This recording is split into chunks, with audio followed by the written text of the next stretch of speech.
After 3 years of sitting empty on a City of San Diego property, about a dozen brand new trailers will finally be used for their original intention, helping the homeless. It's hard to understand why we let these resources just sit unused when there's so many folks on the street who can use them.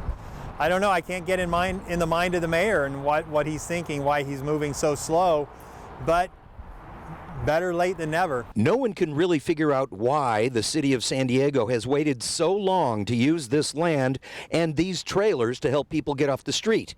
They were purchased by the state of California during the coronavirus lockdowns 3 years ago, and they have collected dust ever since. It kind of sucks that that there's perfectly good resources that are sitting in the city storage yards not being used. So it's a good day. They're actually finally getting used. Along with finally using a dozen trailers that sit on city land, this will also serve as a safe parking space.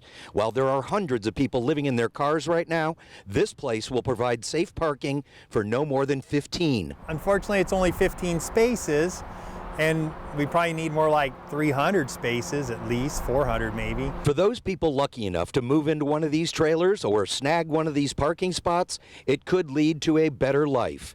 But more than 2,000 people are currently living and dying on the streets of downtown San Diego.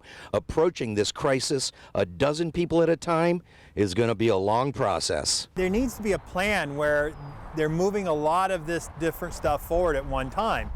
And another thing they're doing is the Housing Commission's moving forward with buying a few hotels, which is great.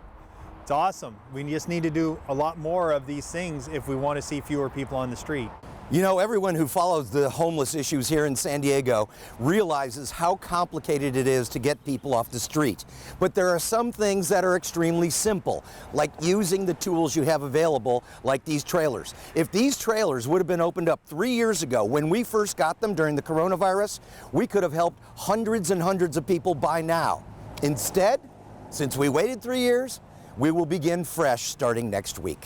We're at the Rose Canyon Operations Center that is about to help, well, at least a few dozen people here in San Diego. Dan Plant, KUSI News.